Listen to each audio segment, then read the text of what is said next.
Kas per velnias tas autentiškumas? Visi dabar kalba apie tą autentiškumą, kai tuo tarpu ar dirbtiniu intelektu sukurtas avataras yra autentiška, ar kalbėti į telefoną iš mašinos važiuojant yra autentiška, ar yra autentiška, kai tave filmuoja profesionali filmavimo komanda. Šiandien aš pasidalinsiu su jumis tam tikrą metodinę informaciją, kuri galbūt jums padės nuspręsti, kas jums, jūsų yra tas autentiškas turinys. Manau, kad užteks 10 minučių išsiaiškinti viską, kas mums yra čia dabar svarbiausia. Bet prieš tai paprašysiu, kad prenumeruotų mano kanalą ir parašyk komentare, kokiu verslu tu užsiimi, kad aš geriau žinočiau savo auditoriją, kad galėčiau geriau pritaikyti savo kūrimo turinį. Taigi, pirma dalis, kas tas autentiškumas? Kiekvienas žmogus supranta vaizdą skirtingai. Tarkime, yra nuotrauka. Konkrečiau, portretas. Būna žmonės akivaizdžiai prašiau atliktą portreto nuotrauką priima labiau nei profesionaliai apšviestą. Kodėl taip yra?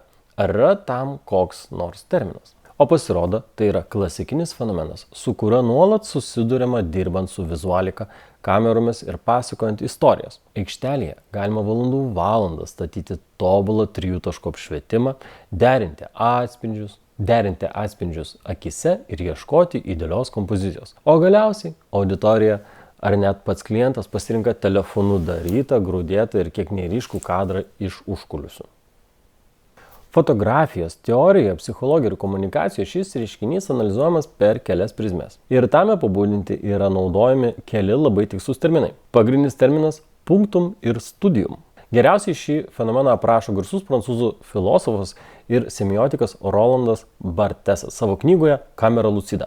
Jis fotografijos suvokimą padalino į 2 segmentus. Tai yra studium. Tai yra kultūrinis, techninis ir informacinis nuotraukos lygmuo. Tai atitinka tai profesionaliai apšviestą portretą. Mes suprantame, kad nuotrauka kokybiška, apšvietimas geras, kompozicija teisinga, bet ji sukelia tik mandagų, intelektualų susidomėjimą. Ji yra tiesiog gera. Punctum. Tai yra detalė, kuri įduria lotiniškai punctum durys taškas. Tai dažniausiai būna kažkoks nenumatytas, netobulas ar net techniškai klaidingas elementas. Keistai krentantis šešėlis, neaiškus judesys, neįprastas žvilgsnis ar netvarkinga plaukų sruoga. Punctum peržengia techninės taisyklės ir sukuria tiesioginį emocinį ryšį su žiūrovu. Žmonės renkasi prašiau atliktą portretą, nes jame randa punctum, kurio steriliame, tobulai apšviestame kadre tiesiog neliko. Autentiškumo šališkumas, authenticity bias. Iš marketingo ir kognityvinės psichologijos pusės šis reiškinys vadinamas autentiškumo šališkumu. Žmogaus smegenys yra išmokytos atpažinti komerciją.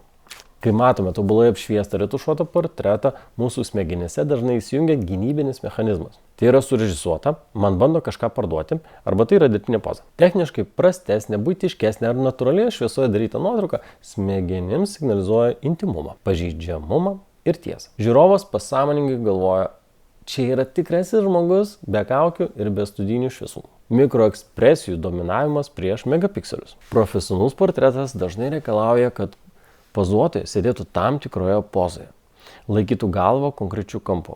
Dėl šviesos kritimo toks suvaržymas dažnai užšaldo žmogus veidą.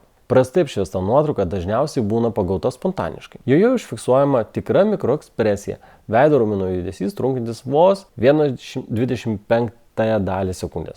Žmogaus smegenys skenuodamas kito žmogaus veidą evoliuciškai yra užprogramuotas ieškoti emocijos, o ne analizuoti, ar ant nosies krenta teisingas Rembrandto šešėlis. Tikra emocija visada laimi prieš techninį išpildymą. Kitas dalykas – estetinis nuovargis ir wabi-sabi. Galiausiai gyvename eroje, kurioje mūsų supa vizualinis tobulumas nuo aukštos klasės reklamos iki dirbtinio intelekto generuotų absoliučiai idealių vaizdų. Dėl to atsiranda estetinis nuovargis. Žiūrovo akis tiesiog pavargsta nuo plastikinio tobulumo. Todėl vis labiau vertinamas japoniškasis wabi-sabi principas. Grožio radimas netobulume, laikinume ir netaisyklingume. Prastesnės kokybės nuotrauka atrodo žmogiškesnė, nes žmonės patys iš prigimties yra netobuli. O dabar tai, ką aš esu žadėjęs anksčiau, kaip įvykdyti, ką pasakau pradžioje. Google 7.11.4 taisyklė, kuri gimė iš jų atlikto nulinio tiesos momento, angliškai Zero Moment of Truth, ZMOT tyrimo. Mokslininkai ir analitikai tyrė, kiek ir kokio kontakto reikia, kad visiškai šaltas vartotojas priimtų reikšmingą sprendimą, pavyzdžiui, nupirktų brangią B2B paslaugą, įsipareigotų ilgalaikimo kontaktui ar taptų lojaliu prekės ženklo ambasadoriumi. Taigi, kas tas 7.11.4? 7 valandos turinio vartojimo, tai yra gilus ryšys. Vartotojas turi praleisti maždaug 7 valandas su tavo turiniu, kad susiformuotų visiškas pasitikėjimas. ryšį su vaizdu, surinkti 7 valandas skaitant tekstą yra beveik neįmanoma. Tai prilygtų perskaityti knygai. Būtent čia vaizdo turinys, kas savaitiniai ilgų pokalbių formatai laimi be jokios konkurencijos. Žiūrovas peržiūrėjęs kelis vaizdo epizodus automatiškai surinka 6 valandas. Čia vizualinis pasakojimas veikia kaip klijai. Jei per 7 valandas išlaikai pattern interrupts ir demonstruoja wabi-sabi autentiškumą, žiūrovas jaučiasi taip, lyg pažinotų tave asmeniškai. Tada tas 11 prisilietimų. Žmogus turi bent 11 kartų susidurti su tavo prekės ženklu ar veidu skirtingose kontekstuose, kol pasiryžta veiksmai. Tai gali būti pamatytas thumbnailas, miniatiūra, lietuviškai perskaitytas įrašas, gautas elektroninis laiškas ar išgirsta rekomendacija. Ryšys su vaizdu. Prisimink 13 milisekundžių taisyklę. Vaizdas yra absoliučiai greičiausias būdas sugeneruoti šios prisilietimus. Žmogui nereikia peržiūrėti viso vaizdo įrašo, kad įvyktų prisilietimas. Jei jis tiesiog scrollina per LinkedIn ar YouTube ir per 13 milisekundžių atpažįsta tavo specifinį vizualinį stilių, tai jau užskaitoma kaip vienas iš 11 skirtingų žingsnių. Vaizdas veikia kaip žaibiškas priminimas smegenims. Ir 4. Skirtingos lokacijos, platformos kontekstas. Pasitikėjimas nesusiformuoja, jei žmogus mato tik vienoje erdvėje.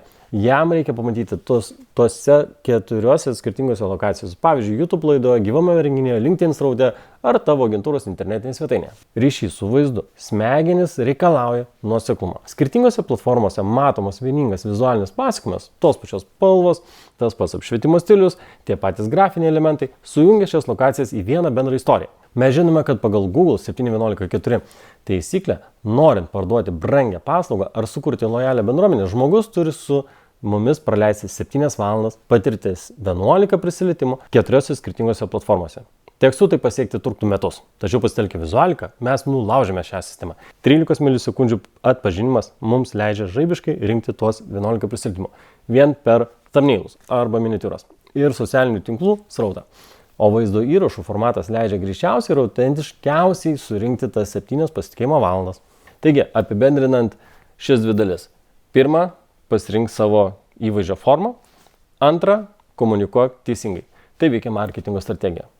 Jeigu tau patiko ši tema, čia yra dar 2 klipai, kuriuos siūlau tau pasižiūrėti, kas yra susijęs su savo asmeninio turinio kūrimo strategija.